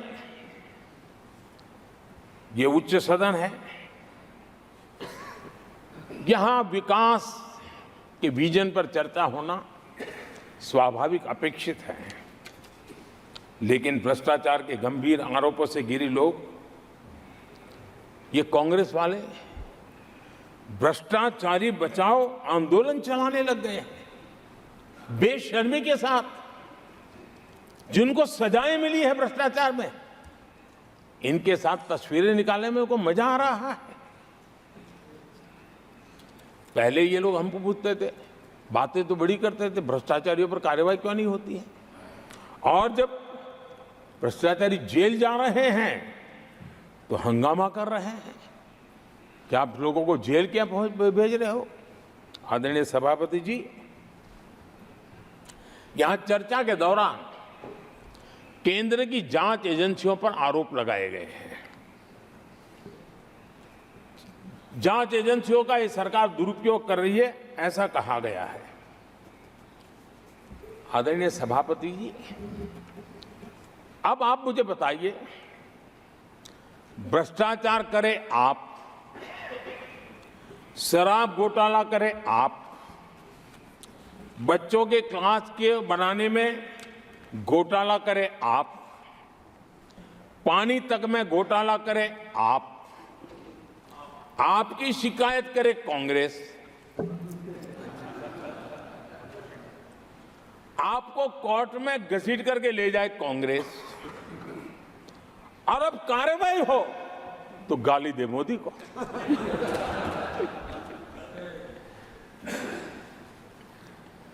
और अब आपस में जरा साथी बन गए हैं लोग। और हिम्मत है तो सदन में खड़े होकर के जवाब मांगो। कांग्रेस पार्टी से मैं आप वालों से कहता हूं, कांग्रेस भी बताएं कि आपने प्रेस कॉन्फ्रेंस करके आपके घोटालों के इतने सारे सबूत देश के सामने रखे थे। कांग्रेस ने प्रेस कॉन्फ्रेंस की थी, इन्हीं लोगों के खिलाफ की थी। अब ये बताएं कि ये जो उन्होंने सबूत प्रेस कॉन्फ्रेंस करके सारी फाइलें बताई थी, क्या वो सबूत सच्चे थे या झूठे थे? दोनों एक दूसरे को खोल करके रख देंगे। आदरणीय सभापति जी, मुझे विश्वास है ऐसी चीजों का जवाब देने की उनके अंदर हिम्मत नहीं है। आदरणीय सभापति जी, ये ऐसे लोग हैं जिनका डबल स्टैंडर्ड है, दोहरा रवैया है। और मैं देश को बार बार ये बात याद दिलाना चाहता हूं, ये कैसा दोगलापन चल रहा है। ये लोग दिल्ली में एक मंच पर बैठ करके जांच एजेंसियों पर आरोप लगाते हैं, भ्रष्टाचारियों को बचाने के लिए रैलियां करते हैं, और केरला में उनके शहजादे, उन्हीं के केरल के एक मुख्यमंत्री जो उनके गठबंधन के साथी हैं, उनको जेल भेजने की अपील करते हैं और भारत सरकार को कहते हैं कि इस मुख्यमंत्री को जेल भेज दो। दिल्ली में ईडी सीबीआई की कार्रवाई उस पर हाय तौबा करते हैं और वही लोग उसी एजेंसी से केरल के मुख्यमंत्री को जेल भेजने की बात करते हैं, शहजादे। तब लोगों के मन में सवाल उठता है कि इसमें भी दोगलापन। आदरणीय सभापति जी, छत्तीसगढ़ में कांग्रेस सरकार के मुख्यमंत्री के साथ शराब घोटाला जुड़ा। यही आप पार्टी वाले चीख चीख करके कहते थे कि ईडी सीबीआई को लगा दो और इस मुख्यमंत्री को जेल में डाल दो, खुलेआम कहते थे। और ईडी ये काम करे इसके लिए गुजारिश करते थे। उनको तब ईडी बहुत प्यारा लगता है। आदरणीय सभापति जी, ये आज जो लोग जांच एजेंसियों को बदनाम कर रहे हैं, हल्ला मचा रहे हैं, मैं जरा उनकी याददाश्त पर जोर डालना चाहिए, मैं ऐसा उनका आग्रह करता हूं। जांच एजेंसियों का पहले दुरुपयोग कैसे होता था, कौन करता था, मैं जरा बताना चाहता हूं। मैं कुछ बयान आपके सामने रखता हूं। ये पहला बयान है 2013 का। बयान क्या है? कांग्रेस से लड़ना आसान नहीं है, जेल में डाल देगी, सीबीआई पीछे लगा देगी। कांग्रेस सीबीआई व इनकम टैक्स का भय दिखा करके समर्थन लेती है। ये स्टेटमेंट किसका है? ये बयान है स्वर्गीय मुलायम सिंह जी का। कांग्रेस एजेंसियों का कैसा दुरुपयोग करता है, ये मुलायम सिंह जी ने कहा था। और यहां इस सदन के माननीय सदस्य रामगोपाल जी को मैं जरा पूछना चाहता हूं कि रामगोपाल जी, क्या नेताजी कभी झूठ बोलते थे क्या? नेताजी तो सच बोलते थे। आदरणीय सभापति जी, मैं रामगोपाल जी को ये भी कहा जरा भतीजे को भी बताएं, क्योंकि उनको भी याद दिलाया कि राजनीति में कदम रखते ही भतीजे पर सीबीआई का फंदा लगाने वाले कौन थे, जरा याद दिला दें उनको, पता चलेगा। आदरणीय सभापति जी, मैं एक और बयान पढ़ता हूं, ये भी साल 2013 का है। The Congress had used the CBI to strike political bargains with many parties. और कौन कहते हैं? उनके कॉमरेड श्रीमान प्रकाश करात जी ने ये कहा हुआ है, 2013 में कहा। एजेंसियों का कौन दुरुपयोग करता था? एक और महत्वपूर्ण स्टेटमेंट में पढ़ता हूं और मैं याद दिलाना चाहता हूं, स्टेटमेंट क्या है कि सीबीआई पिंजरे में बंद तोता है जो मालिक की आवाज में बोलता है। ये किसी राजनीतिक व्यक्ति का बयान नहीं है, ये हमारे देश की सुप्रीम कोर्ट ने यूपीए सरकार के समय कहा हुआ बयान है। एजेंसियों का दुरुपयोग कौन करता था, इसके जीते जागते सबूत आज मौजूद है। आदरणीय सभापति जी, भ्रष्टाचार के विरुद्ध लड़ाई ये मेरे लिए चुनाव हार जीत का तराजू नहीं है। मैं चुनाव हार जीत के लिए, भ्रष्टाचार के लिए लड़ाई नहीं लड़ रहा हूँ। ये मेरा मिशन है, ये मेरा कन्विक्शन है। और मैं मानता हूँ कि भ्रष्टाचार एक ऐसी दिमक है जिसने देश को खोखला कर दिया है।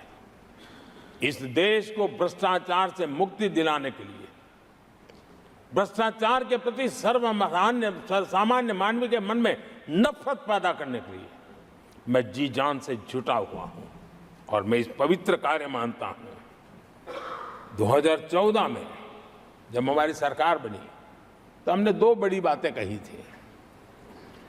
एक, हमने कहा था मेरी सरकार गरीबों को समर्पित है, और दूसरा, भ्रष्टाचार पर, काले धन पर कड़ा प्रहार मेरी सरकार करेगी। ये मैंने 2014 में सार्वजनिक रूप से कहा था। इसी ध्येय को लेकर के एक तरफ गरीबों के कल्याण के लिए विश्व की सबसे बड़ी कल्याण योजना हम चला रहे हैं, गरीब कल्याण योजना चला रहे हैं। दूसरी तरफ भ्रष्टाचार के विरुद्ध नए कानून, नई व्यवस्थाएं, नए तंत्र हम विकसित कर रहे हैं। हमने भ्रष्टाचार निवारण अधिनियम 1988 उसमें संशोधन किया। हमने काले धन के खिलाफ एक नया कानून बनाया।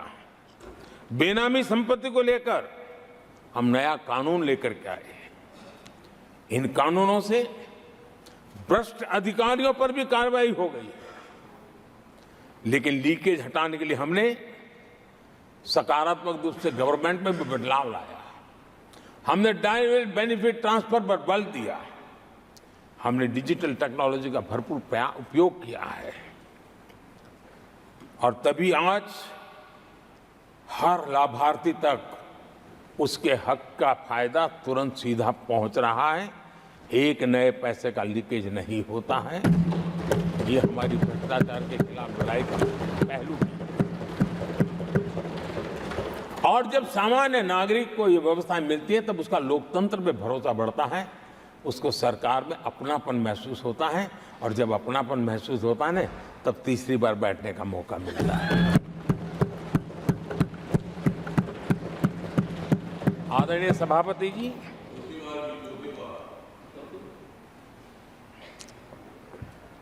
मैं निसंकोच रूप से कहना चाहता हूं, लाग लपेट नहीं रखता हूं, और मैं देशवासियों को भी कहना चाहता हूं कि मैंने एजेंसियों को भ्रष्टाचार और भ्रष्टाचारियों पर कड़ों से कठोर कार्रवाई करने के लिए खुली छूट दे के रखी है।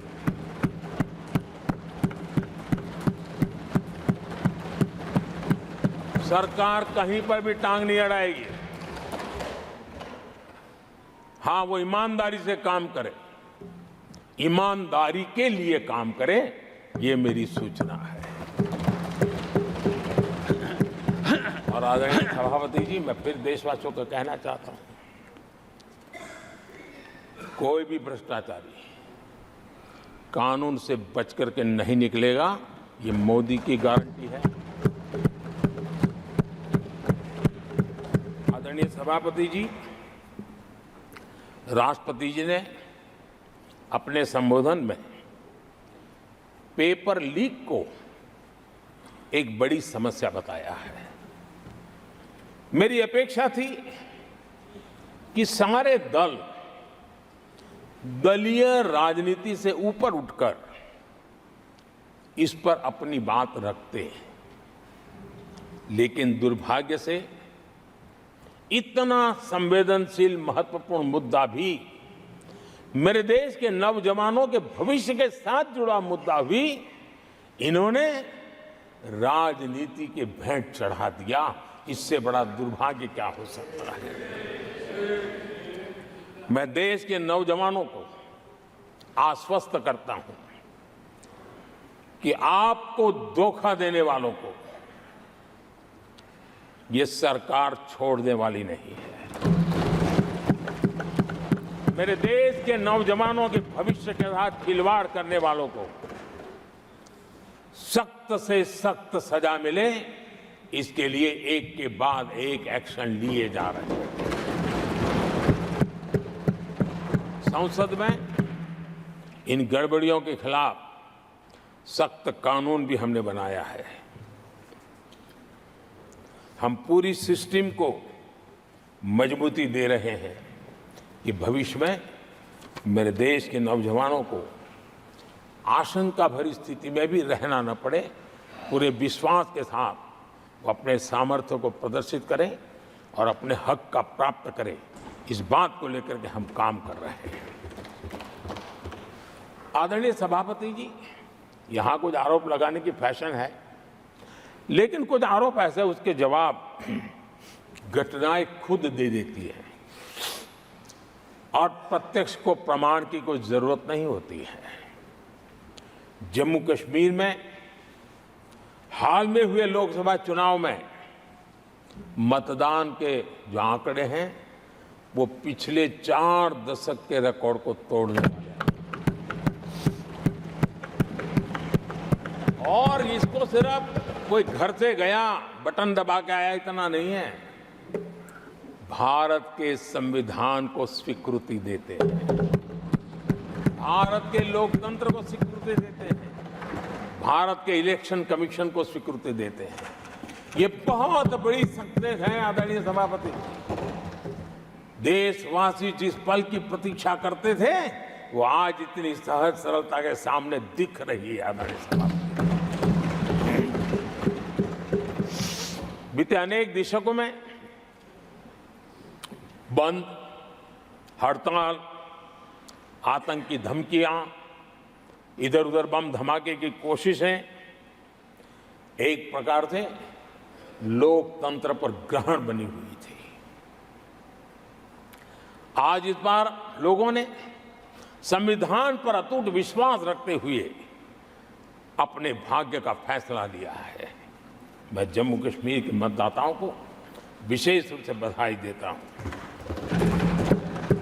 आदरणीय सभापति जी, जम्मू कश्मीर में आतंकवाद से हमारी लड़ाई एक प्रकार से अंतिम दौर में है, अंतिम चरण में है। आतंक के बचे हुए नेटवर्क को भी हम सख्ती से नेस्त नाबूद करने के लिए पूरी व्यूहरचना के साथ आगे बढ़ रहे हैं। बीते 10 वर्षों में पहले की तुलना में आतंकी घटनाओं में बहुत गिरावट आई है।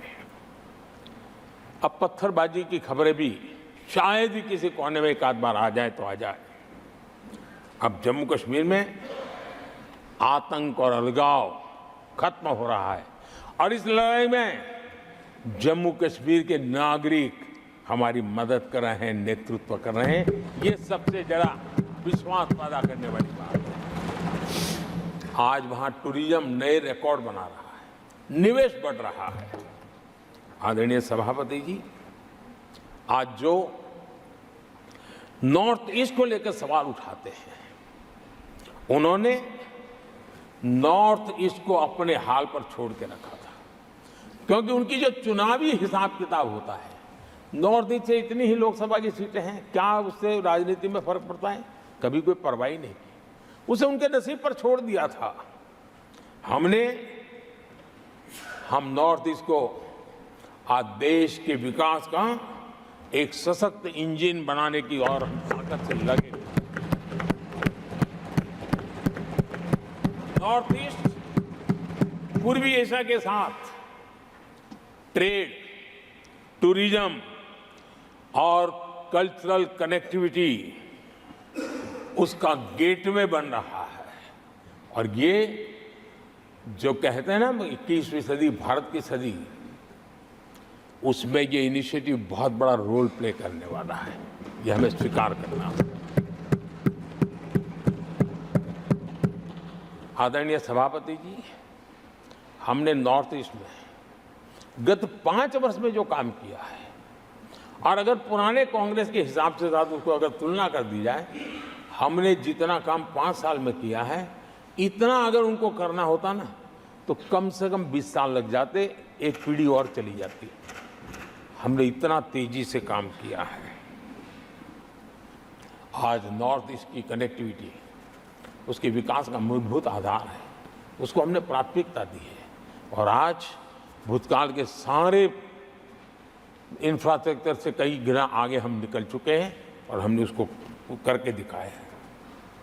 आदरणीय सभापति जी, नॉर्थ ईस्ट में स्थायी शांति के लिए 10 वर्षों में अनेक प्रयास किए गए हैं और निरंतर प्रयास किए गए हैं। बिना रुके, बिना थके, हर एक को विश्वास में लेते हुए में प्रयास किए गए हैं और उसकी चर्चा कम हुई है देश में, लेकिन परिणाम बहुत ही आशा पैदा करने वाले निकले हैं। राज्यों के बीच सीमा विवाद संघर्षों को जन्म देता रहा है और आजादी से अब तक ये निरंतर चलता रहा है। हमने राज्यों को साथ बिठा करके सहमति के साथ जितने सीमा विवाद खत्म कर सकते हैं, एक के बाद एक अकॉर्ड करते करते जा रहे हैं। रिकॉर्डेड है, सहमति की रिकॉर्ड है और उसके लिए जो सीमाओं में किसी को उधर जाना है, किसी को यहाँ आना है, कहीं रेखा यहाँ बनानी, कहीं रेखा वहां, वो सारे काम कर चुके हैं। आदरणीय सभापति जी, ये नॉर्थ ईस्ट की बहुत बड़ी सेवा है। हिंसा से जुड़े संगठन, जो हथियारबंद गिरोह थे, जो वहां लड़ाई लड़ते रहते थे, अंडरग्राउंड रह के लड़ाई लड़ते थे, हर व्यवस्था को चुनौती देते थे, हर काउंटर ग्रुप को चुनौती देते थे, खून खराबा होता रहता था। आज उनको साथ लेकर के स्थायी समझौते हो रहे हैं, शस्त्र सरेंडर हो रहे हैं। जो गंभीर गुनाह के अंदर हैं वो जेल जाने के लिए तैयार हो रहे हैं, अदालत को फेस करने के लिए तैयार हो रहे हैं। न्याय तंत्र के प्रति भरोसा बढ़ना, संविधान के प्रति भरोसा बढ़ना, भारत के लोकतंत्र के प्रति भरोसा बढ़ना, भारत के गवर्नमेंट की रचना पे भरोसा करना, ये इसमें से अनुभव होता है और आज हो रहा है। आदरणीय सभापति जी, मणिपुर के संबंध में मैंने पिछले सत्र में विस्तार से बात कही थी, लेकिन आज मैं फिर से एक बार दोहराना चाहता हूं। मणिपुर की स्थिति सामान्य करने के लिए सरकार निरंतर प्रयासरत है। वहां जो कुछ भी घटनाएं घटी, 11,000 से ज्यादा एफआईआर की गई है। मणिपुर छोटा सा राज्य है, 11,000 एफआईआर की गई है। 500 से ज्यादा लोग अरेस्ट हुए हैं। आदरणीय सभापति जी, इस बात को भी हमें स्वीकार करना होगा कि मणिपुर में लगातार हिंसा की घटनाएं कम होती जा रही है। इसका मतलब शांति का आशा रखना, शांति पे भरोसा करना संभव हो रहा है। आज मणिपुर के अधिकांश हिस्सों में आम दिनों की तरह स्कूल चल रहे हैं, कॉलेज चल रहे हैं, दफ्तर और दूसरे संस्थान खुले रहे हैं। आदरणीय सभापति जी, मणिपुर में भी जैसे देश के अन्य भागों में परीक्षाएं हुई, वहां भी परीक्षाएं हुई हैं और बच्चों का अपनी विकास यात्रा जारी रखी है। आदरणीय सभापति, केंद्र और राज्य सरकार सभी से बातचीत करके शांति के लिए, सौहार्द रास्ता खोलने के लिए लगातार प्रयास कर रही है। छोटे छोटे इकाइयों को जोड़ करके इन ताने बाने को गूंथना एक बहुत बड़ा काम है और शांतिपूर्ण तरीके से हो रहा है। बीते समय में पहले की सरकारों में ऐसा नहीं हुआ है। गृह मंत्री स्वयं कई दिनों तक वहां रहे हैं, गृह राज्य मंत्री हफ्तों तक वहां रहे हैं और बार बार वहां जाकर के संबंधित लोगों को जोड़ने का प्रयास करते रहे हैं। आदरणीय सभापति जी, पॉलिटिकल लीडरशिप तो है ही, लेकिन सरकार के सभी वरिष्ठ अधिकारी जिसका जिसका इन काम से संबंध है, वे लगातार वहां फिजिकल जाते हैं, लगातार वहां संपर्क में रहते हैं और समस्या के समाधान के लिए हर प्रकार से प्रयासों को बल दिया जा रहा है। आदरणीय सभापति जी, इस समय मणिपुर में बाढ़ का भी संकट चल रहा है और केंद्र सरकार राज्य सरकार के साथ मिलकर के पूरा सहयोग कर रही है। आज ही एनडीआरएफ की 2 टीमें वहां पहुंची है, यानी कि प्राकृतिक मुसीबत में भी केंद्र और राज्य मिलकर के मणिपुर की चिंता कर रहे हैं। आदरणीय सभापति जी, हम सभी को राजनीति से ऊपर उठ करके वहां की स्थिति को सामान्य बनाने में सहयोग करना चाहिए, ये हम सबका कर्तव्य है। आदरणीय सभापति जी, जो भी तत्व मणिपुर की आग में घी डालने की कोशिश कर रहे हैं, मैं उनसे आगाह करता हूं कि ये हरकतें बंद करें। एक समय आएगा मणिपुर ही उनको रिजेक्ट करने वाला है, ऐसे लोगों को। आदरणीय सभापति जी,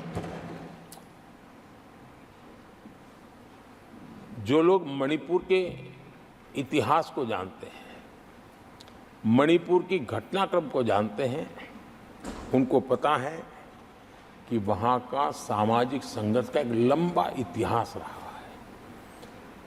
उस संघर्ष की मानसिकता की जड़ें बहुत गहरी हैं, इसको कोई नकार नहीं सकता है। और कांग्रेस के लोग ये न भूले कि मणिपुर में इन्हीं कारणों से 10 बार राष्ट्रपति शासन लगाना पड़ा है। इतने छोटे से राज्य में 10 बार प्रेसिडेंशियल रूल लगाना पड़ा है, राष्ट्रपति शासन लगाना पड़ा है। कुछ तो मुसीबतें होगी और ये हमारे कालखंड में रही हुआ है, लेकिन फिर भी राजनीतिक फायदा उठाने के लिए वहां पर जिस प्रकार की हरकतें हो रही है, और राष्ट्रपति जी, आदरणीय सभापति जी, मैं इस सदन में देशवासियों को मैं बताना चाहता हूं, 1993 में मणिपुर में ऐसे ही घटनाओं का क्रम चला था और इतना तीव्र चला था, इतना व्यापक चला था, वो 5 साल लगातार चला था। तो ये सारा इतिहास समझ करके हमें बहुत समझदारी के पूर्वक स्थितियों को ठीक करने के लिए प्रयास करना है। जो भी इसमें सहयोग देना चाहते हैं, हर एक का सहयोग भी हम लेना चाहते हैं, लेकिन हम सामान्य स्थिति को बरकरार रखने में, शांति लाने में भरपूर प्रयास कर रहे हैं। आदरणीय सभापति जी, ये मेरा सौभाग्य रहा है कि मैं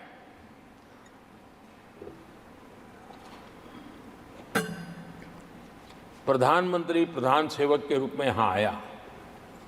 उसके पहले लंबे अरसे तक मुझे मुख्यमंत्री के रूप में सेवा करने का अवसर मिला था और इसके कारण मैं अनुभव से सीखा हूं कि फेडरलिज्म का महात्म्य क्या होता है, और उसी में से कोऑपरेटिव फेडरलिज्म और उसी में से कॉम्पिटिटिव कोऑपरेटिव फेडरलिज्म, इन विचारों को मैं बल देता आया हूं। और इसीलिए जब G20 समिट हुई तो हम दिल्ली में कर सकते थे, हम दिल्ली में बहुत बड़ा तामझाम के साथ मोदी की वाहवाही कर सकते थे, लेकिन हमने ऐसा नहीं किया। हमने हर देश के हर राज्य के अंदर अलग अलग कोने में G20 के महत्वपूर्ण कार्यक्रम किए। उस राज्य को ज्यादा से ज्यादा वैश्विक प्रतिष्ठा मिले, इसके लिए प्रयास किया गया। उस राज्य का ब्रांडिंग हो, विश्व उस राज्य को जाने पहचाने, उसके सामर्थ्य को जाने और उसकी विकास यात्रा के लिए खुद भी अपना नसीब आजमाए, इस दिशा में हमने काम किया है। क्योंकि हम जानते हैं कि फेडरलिज्म के और रूप होते हैं। आदरणीय सभापति जी, जब कोविड के खिलाफ हम लड़ाई लड़ते थे, जितनी बार मुख्यमंत्रियों के साथ संवाद हुआ है, शायद हिंदुस्तान की आज़ादी के इतिहास में इतने कम समय में इतनी बार नहीं हुआ है, हमने किया। आदरणीय सभापति जी, ये सदन एक प्रकार से राज्यों से जुड़ा हुआ सदन है और इसलिए राज्यों के विकास के कुछ फोकस एरिया, उसकी चर्चा इस सदन में करना मैं उचित मानता हूं और मैं कुछ आग्रह भी साझा करना चाहता हूं। आज हम एक ऐसी स्थिति में हैं जहां हम अगली क्रांति का नेतृत्व कर रहे हैं। इसलिए सेमीकंडक्टर्स और इलेक्ट्रॉनिक मैन्युफैक्चरिंग जैसे सेक्टर्स में हर राज्यों ने बड़ी प्राथमिकता से साथ अपनी नीतियां बनानी चाहिए, योजनाओं लेकर के आगे आना चाहिए। और मैं चाहता हूं कि राज्यों के बीच विकास की स्पर्धा हो, निवेश आकर्षण करने वाली नीतियों में स्पर्धा हो, और वो भी गुड गवर्नेंस के माध्यम से हो, स्पष्ट नीतियों के माध्यम से हो। मैं पक्का मानता हूं कि आज जब विश्व भारत के दरवाजे पर दस्तक दे रहा है, तब हर राज्य के लिए अवसर है। और जब ये राज्यों से जुड़ा हुआ सदन है, तो मैं आग्रह करूंगा राज्यों से कि आप आगे आइए और विकास की यात्रा में आप भी उसका फायदा उठाइए। रोजगार सृजन में इस राज्यों के बीच स्पर्धा क्यों न होनी चाहिए? फलाने राज्य की उस नीति के कारण उस राज्य में नौजवानों को इतना रोजगार मिला, तो दूसरा राज्य कहा है तुम्हारी नीति में मैंने +1 कर दिया तो मुझे ये फायदा मिला। रोजगार के लिए राज्यों के बीच में स्पर्धा क्यों नहीं होनी चाहिए? मैं समझता हूं कि ये देश के नौजवानों के भाग्यों को बदलने में बहुत काम आएगा। आज नॉर्थ ईस्ट में, असम में सेमीकंडक्टर पर तेज गति से काम चल रहा है और इससे असम, नॉर्थ ईस्ट, वहां के नौजवानों को बहुत ही फायदा होने वाला है और साथ साथ देश को भी फायदा होने वाला है। और नॉर्थ ईस्ट की धरती, क्योंकि एक राज्य सरकार जब एग्रेसिवली नीतियों को लेकर के आती है तो उसका, आदरणीय सभापति जी, यूएन ने 2023 को ईयर ऑफ मिलेट्स के रूप में घोषित किया था। ये भारत की अपनी खुद की ताकत है। मिलेट्स हमारे छोटे किसानों की ताकत है।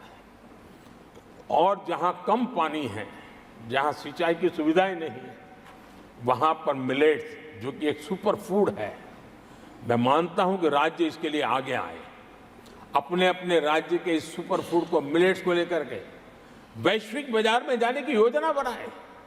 उसके कारण दुनिया के हर टेबल पर हिंदुस्तान का मिलेट होगा, डाइनिंग टेबल पर, और हिंदुस्तान के किसान के घर में दुनिया से कमाने का अवसर पैदा हो जाएगा। भारत के किसान के लिए समृद्धि के नए द्वार खुल सकते हैं। मैं राज्यों से आग्रह करूंगा कि आप आइए। आदरणीय सभापति जी, दुनिया के लिए न्यूट्रिशन मार्केट, इसका सॉल्यूशन भी हमारे देश के मिलेट में है। ये सुपर फूड है और जहां पर न्यूट्रिशन की चिंता है, वहां पर हमारा मिलेट बहुत बड़ा काम कर सकता है।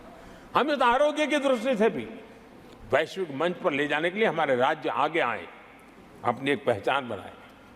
आदरणीय सभापति जी, 21वीं सदी में ईज ऑफ लिविंग, ये सामान्य मानवीय का हक है और मैं चाहता हूं कि राज्य सरकार अपने यहाँ के नीति, नियम, व्यवस्थाएं उस प्रकार से विकसित करें ताकि सामान्य नागरिक को ईज ऑफ लिविंग का अवसर मिले।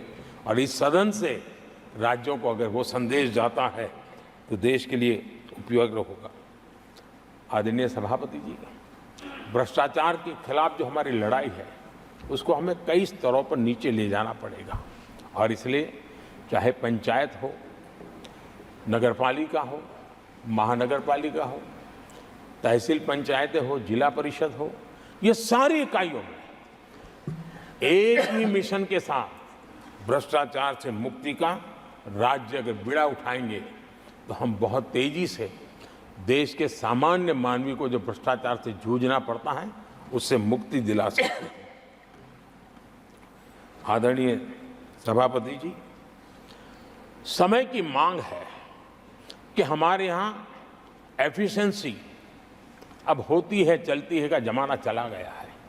21वीं सदी में भारत को अगर भारत की सदी के रूप में अपने आप को प्रस्तावित करना है तो हमारे गवर्नेंस के मॉडल में, हमारे डिलीवरी के मॉडल में, हमारे निर्णय प्रक्रिया के मॉडल में एफिशिएंसी बहुत अनिवार्य है। मैं आशा करता हूँ कि सर्विस की स्पीड बढ़ाने में, निर्णयों की स्पीड बढ़ाने में एफिशिएंसी की दिशा में काम होगा। और जब इस प्रकार से काम होते हैं तो ट्रांसपेरेंसी भी आती है, इफ्स एंड बट्स भी नहीं रहते हैं और सामान्य मानवीय के हकों की रक्षा भी होती है और ईज ऑफ लिविंग इसका एहसास हर नागरिक कर सकता है। आदरणीय सभापति जी, मेरा एक कन्विक्शन है और मैं मानता हूं कि आज समय की मांग है कि हमारे देश के नागरिकों के जीवन से सरकार की दखल जितनी कम हो उस दिशा में हमने प्रयास करना चाहिए। रोजमर्रा की जिंदगी में सरकार सरकार सरकार, अब हम उस दिशा में जा रहे हैं। तब हाँ, जिनको सरकार की जरूरत है, जिनके जीवन में सरकार की उपयोगिता आवश्यकता है, उनके जीवन में सरकार का अभाव नहीं होना चाहिए। लेकिन जो अपने बलबूते पर जीवन को आगे बढ़ाना चाहते हैं, सरकार का प्रभाव उनके रोकने का प्रयास न करें और इसलिए सरकार की दखल जितनी कम हो वैसी समाज और सरकार की व्यवस्थाओं को विकसित करने के लिए मैं राज्यों से आग्रह करता हूं कि आप आगे आइए। आदरणीय सभापति जी, क्लाइमेट चेंज के कारण प्राकृतिक आपदाओं की स्थिति बढ़ती जा रही है और वो किसी को एक कोने में करने वाला काम नहीं होता है। हमने सामूहिक रूप से मिलकर के काम करना होगा। राज्यों ने अपने सामर्थ्य बढ़ाना होगा ताकि प्राकृतिक आपदाओं को हम पूरा, पीने के पानी की व्यवस्था वो भी उतना ही महत्व देना होगा, सामान्य मानवी को आरोग्य की सेवा वो भी उतना ही महत्व देना होगा। और मैं मानता हूं कि हमारे राज्यों में राजनीतिक इच्छा शक्ति के साथ इन मूलभूत कामों की दिशा में हमारे राज्य जरूर जुड़ेंगे। आदरणीय सभापति जी, ये दशक और ये सदी भारत की सदी है, लेकिन भूतकाल हमें कहता है कि अवसर तो पहले भी आए थे, लेकिन हम अपने ही कारणों से अपने अवसरों को खो चुके थे। अब हमें अवसर खोने की गलती नहीं करनी है। हमें अवसरों को ढूंढना है, हमें अवसरों को जकड़ना है और अवसरों के सहारे हमें अपने संकल्पों को सिद्ध करना है, उस दिशा में जाने का। इससे बड़ा कोई समय नहीं हो सकता है जो समय आज भारत के पास है। 140 करोड़ देशवासियों के पास है, विश्व के सबसे युवा आबादी वाले देश के पास है। और इसको जो देश हमारे साथ आजाद हुए थे वो हमसे आगे निकल चुके हैं, बहुत तेजी से आगे निकल चुके हैं। हम नहीं पहुंच पाए। हमें इस स्थिति को बदलना है और इस संकल्प को लेकर के हमें जिन देशों ने 80 के दशक में रिफॉर्म्स किए, वे आज बहुत तेजी से एक विकसित देश के रूप में खड़े हो गए हैं। हमें रिफॉर्म्स को बुरा मानने की जरूरत नहीं है, रिफॉर्म से कतराने की जरूरत नहीं है। और रिफॉर्म करते हैं तो खुद की सत्ता चली जाएगी, ऐसे भयभीत रहने की जरूरत नहीं है। सत्ता को हथियार रखने की कोई आवश्यकता नहीं है। जितनी भागीदारी बढ़ेगी, जितने निर्णय की शक्ति सामान्य मानवी के हाथ जाएगी, मैं समझता हूं हम भी, भले हम शायद लेट हुए हो, लेकिन हम उस आकांक्षाओं को पूर्ण करने में उस गति को प्राप्त कर सकते हैं और हम अपने संकल्पों की सिद्धि कर सकते हैं। आदरणीय सभापति जी, विकसित भारत का मिशन ये किसी व्यक्ति का मिशन नहीं है, 140 करोड़ देशवासियों का है, किसी एक सरकार का मिशन नहीं है, देश की सभी सरकारी इकाइयों का मिशन है। और हम एक सूत्र में, एक संकल्प के साथ मिलकर के चलेंगे। तो हम इन सपनों को साकार कर पाएंगे, ऐसा हमारा पक्का विश्वास है। आदरणीय सभापति जी, मैं विश्व मंच पर जाता हूँ, विश्व के अनेक लोगों से मिलता रहता हूँ और मैं आज अनुभव कर रहा हूँ कि पूरा विश्व निवेश के लिए तैयार है और भारत उनकी पहली पसंद है। हमारे राज्यों में ही निवेश आने वाला है। उसका पहला द्वार तो राज्य ही होता है। अगर राज्य जितना ज्यादा इस अवसर को जुटाएंगे, मैं इसको मानता हूं उस राज्य का भी विकास होगा। आदरणीय सभापति जी, जिन जिन बातों को हमारे माननीय सदस्यों ने उठाया था, उन सबको संकलित रूप में जानकारी देने का मैंने प्रयास किया है और आदरणीय राष्ट्रपति महोदय ने जो अभिभाषण दिया, जो हमारे लिए दिशा निर्देश दिए हैं और देश के सामान्य मानवी के अंदर जो उन्होंने विश्वास पैदा किया है, इसके लिए मेरी तरफ से भी और इस सदन की तरफ से भी मैं राष्ट्रपति जी का हृदय से बहुत बहुत आभार व्यक्त करते हुए मेरी वाणी को विराम देता हूं। बहुत बहुत धन्यवाद।